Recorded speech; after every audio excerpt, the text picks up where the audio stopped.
আসসালামু আলাইকুম। এখন আমরা এসএসসি জেনারেল ম্যাথের পরিমিতির একটি অঙ্ক আমরা একটু দেখব। অঙ্কটি এসছে বরিশাল বোর্ড 2024-এ খুব খুব ইম্পর্টেন্ট। এখন উদ্দীপক আমাদের দেওয়া আছে একটি সমদ্বিবাহু ত্রিভুজের পরিসীমা এত, এর সমান সমান বাহুর দৈর্ঘ্য ভূমির এত, উদ্দীপক আছে। এখন কিন্তু গ নম্বরে আমাদের প্রশ্নে যেটা বলা হচ্ছে, ত্রিভুজের পরিসীমা রম্বসের একটি কর্ণের সমান। ত্রিভুজের পরিসীমা কোন ত্রিভুজের? সমদ্বিবাহু ত্রিভুজের পরিসীমা একটি রম্বসের কর্ণের সমান। এই যে চিত্রটা আমাদের রম্বস দেওয়া আছে এবং রম্বসের ক্ষেত্রফল দেওয়া আছে কত? 24 সেন্টিমিটার, 24 বর্গ সেন্টিমিটার। এখন বের করতে হবে রম্বসের পরিসীমা কত। রম্বসের পরিসীমা তার মানে এই চারটে বাহুর সমষ্টি কত, এইটা আমাদের বের করতে বলা হচ্ছে। সেক্ষেত্রে এখন আমাদের কি কি দেওয়া আছে সেটা আমরা একটু দেখি। রম্বসের কর্ণ দেওয়া আছে, রম্বসের কর্ণ কর্ণ D1 D2। এখন এখানে কর্ণের দৈর্ঘ্যটা দেওয়া হচ্ছে পরিসীমার যে অংশটা, তাহলে পরিসীমা কত? 6 সেন্টিমিটার। এখন এই যে 6 সেন্টিমিটার আছে, এটা হচ্ছে একটি, এই 6 সেন্টিমিটার সমান রম্বসের একটি কর্ণের সমান। তো রম্বসের একটি কর্ণ এই যে ছোট, আমরা আবার D1 আমরা উল্লেখ করি যে D1 = 6 সেন্টিমিটার। এখন D2 কত? D2 আমরা জানি না, কিন্তু রম্বসের ক্ষেত্রফল আবার কত দেওয়া আছে আমরা জানি। রম্বসের ক্ষেত্রফল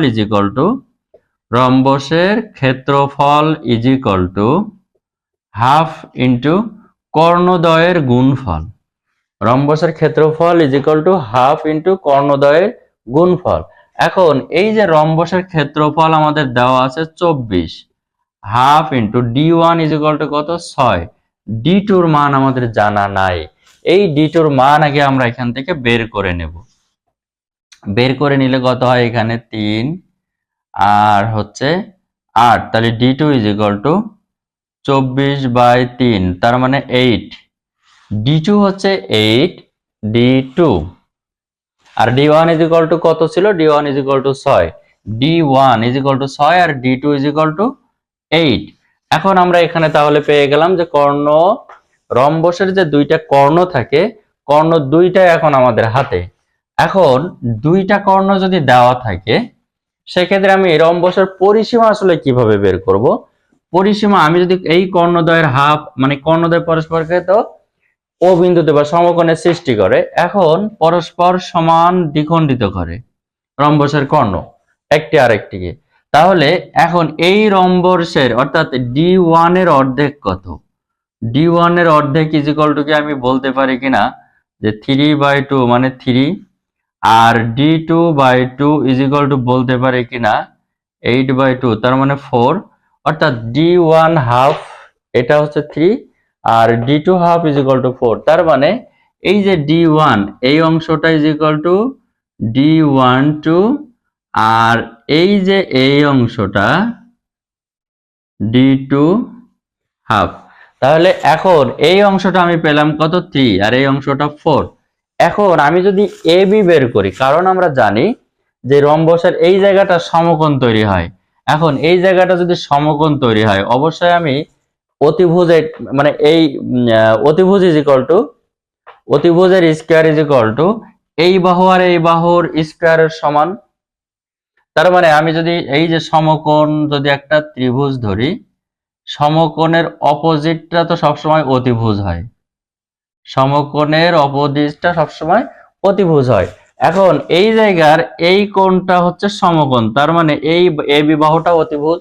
তাহলে আমরা এখন বলতে পারি কিনা যে অতিভুজ স্কয়ার অর্থাৎ এই যে AB অতিভুজ square AO square plus BO square. এখন AO স্কয়ার, AO কোনটা? 4 স্কয়ার প্লাস BO কোনটা? 3 এর স্কয়ার। তাহলে এখন এখানে 16, 4 4 16 আর 9, তাহলে হচ্ছে কত? 25। AB square 25। এখন শুধু AB কত? শুধু AB 5, কারণ আমরা এখানে এই যে 5 5 25 এই যে স্কয়ার স্কয়ার যদি উঠে যায়, তাহলে AB শুধু থাকে কত? 5। এই যে 5 মানে কি? এই যে রম্বসের একটা বাহু, এখন আমরা জানি রম্বসের 4টা বাহুর পরিমাণ হয় কি সমান। 4টা বাহুর পরিমাণ যদি সমান হয় তাহলে রম্বসের যে পরিসীমা, রম্বসের যে পরিসীমা সেটা কি আসে? 4 বাহু একই। এখন আমি 4 বাহু যোগও করে দিতে পারি অথবা 4 দিয়ে এ বি গুণ করি। এখন এ বির মান হচ্ছে 5, তাহলে 4 5 কত? 20। এটি হচ্ছে রম্বসের পরিসীমা, তাহলে 20 সেন্টিমিটার।